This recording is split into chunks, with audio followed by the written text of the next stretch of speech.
جب حضور سرور عالم صلی اللہ علیہ وسلم نے وصال ظاہری فرمایا تو صحابہ کرام پر قیامت قائم ہو گئی، زندگیاں اجڑ گئیں، غم مصطفیٰ صلی اللہ علیہ وسلم میں لوگ بے قرار ہو گئے۔ انہی میں حضرت بلال حبشی رضی اللہ تعالی عنہ بھی تھے۔ آپ مدینے کی گلیوں میں دیوانہ وار پھرتے اور لوگوں سے پوچھتے، بھائیوں تم نے کہیں رسول اللہ صلی اللہ علیہ وسلم کو دیکھا ہے؟ اگر دیکھا ہے تو مجھے بھی دیدار کرا دو، مجھے بھی میرے سرکار علی وقار کا پتہ بتا دو۔ آقا آ جائیے، آقا آ جائیے۔ مدینے کی گلیوں میں ہر جگہ محبوب کے قدموں کے نشان ہیں۔ آخر کار حضرت بلال اپنے آقا کی جدائی کی تاب نہ لا کر مدینے سے ہجرت کر کے ملک شام کے شہر حلب میں چلے گئے۔ تقریباً 1 سال کے بعد خواب میں پیارے آقا صلی اللہ علیہ وسلم کا دیدار کیا۔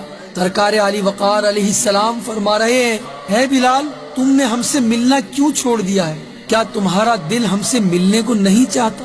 آنکھ کھل گئی، اضطراب بڑھ گیا۔ لبیک یا سیدی، اے آقا غلام حاضر ہے کہتے ہوئے اٹھے اور راتوں رات اونٹنی پر سوار ہو کر مدینہ طیبہ کی طرف چل نکلے۔ دونوں عالم کے سرکار آ جائیے۔ رات دن برابر سفر کرتے رہے، آخر کار مرکز عشاق دیار مدینہ کی نورانی اور پرکیف فضاؤں میں داخل ہو گئے۔ مدینے میں داخل ہوتے ہی دل کی دنیا زیر و زبر ہو گئی۔ سیدھے مسجد نبوی میں پہنچے اور سرکار علی وقار کو تلاش کیا، مگر سرکار ذی وقار علیہ السلام نظر نہ آئے۔ پھر حجروں میں تلاش کیا، وہاں بھی پیارے آقا علیہ السلام انہیں نہ ملے۔ بے قرار ہو کر مزار پر انوار پر حاضر ہو گئے اور روتے روتے عرض کرنے لگے، کہاں ہو یا رسول اللہ، کہاں ہو یا رسول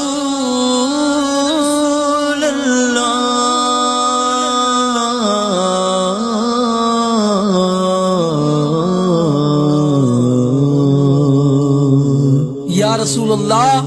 حلب سے غلام کو بلایا اور خود پردے میں چھپ گئے، دیدار بھی نہ کرایا۔ روتے روتے حضرت بلال بے ہوش ہو کر قبر انور کے قریب گر گئے۔ اسی دوران حضرت بلال کی مدینہ طیبہ میں آمد کا شہرہ ہو چکا تھا۔ ہر طرف غل تھا کہ مؤذن بلال رضی اللہ تعالیٰ عنہ سرکار علی وقار کی خدمت میں حاضر ہوئے ہیں۔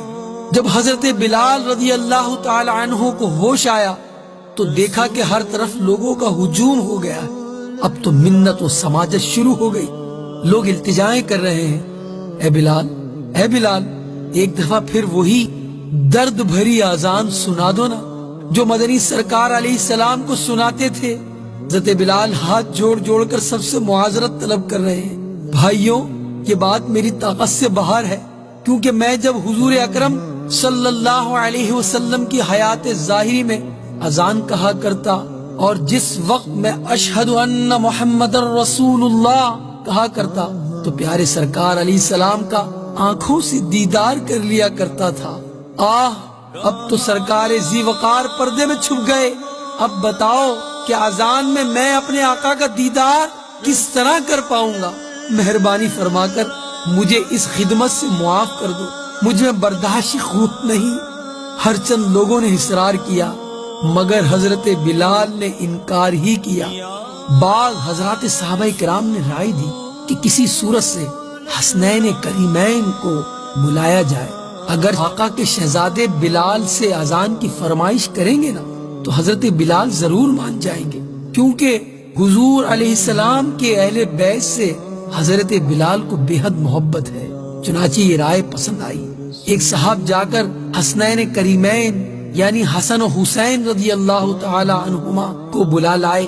آتے ہی حضرت حسین نے حضرت بلال کا ہاتھ پکڑ لیا اور فرمایا اے بلال آج ہمیں وہی اذان سنا دو نا جو ہمارے نانا جان کو سنایا کرتے تھے۔ حضرت بلال نے پیارے حضرت حسین کو گود میں اٹھا لیا اور پھر کہا تم میرے پیارے محبوب کے کلیجے کے ٹکڑے ہو، مصطفیٰ کریم صلی اللہ علیہ وسلم کے باغ کے پھول ہو، جو کچھ تم کہو گے وہی ہوگا۔ شہزادے اگر میں نے انکار کر دیا، کہیں تم روٹھ گئے تو مزار میں سرکار علیہ السلام بھی رنجیدہ ہو جائیں گے۔ اب حضرت بلال نے اذان شروع کر دی۔ اللہ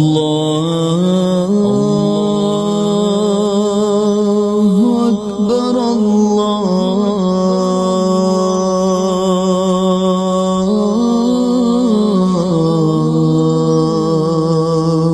اکبر اکبر۔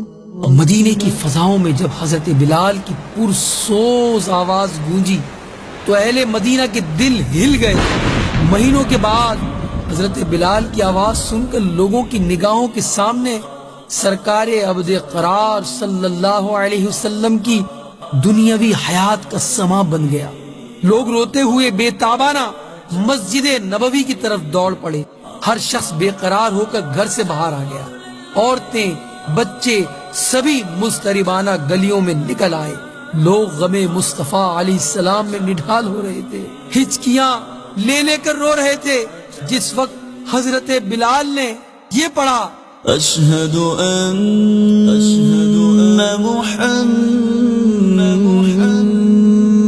محمد رسول اللہ، تو ہزارہ چیخیں ایک ساتھ فضا میں بلند ہوئیں، جس سے فضا دہل گئی۔ مرد، عورتیں سبھی زار و قطار رو رہے تھے۔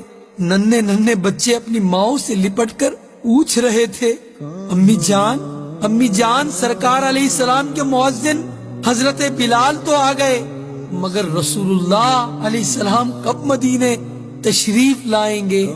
حضرت بلال نے جب اشہد ان محمد رسول اللہ کہا تو بے ساختہ نظر منبر رسول کی طرف اٹھی۔ منبر خالی تھا۔ مصطفیٰ علیہ السلام کا دیدار حضرت بلال نہ کر پائے، ہجر رسول سے بے قرار ہو گئے اور غم مصطفیٰ کی تاب نہ لا سکے، بے ہوش ہو کر گر گئے۔ اور جب بہت دیر کے بعد ہوش آیا، اٹھے اور روتے ہوئے پھر ملک شام کی طرف روانہ ہو گئے۔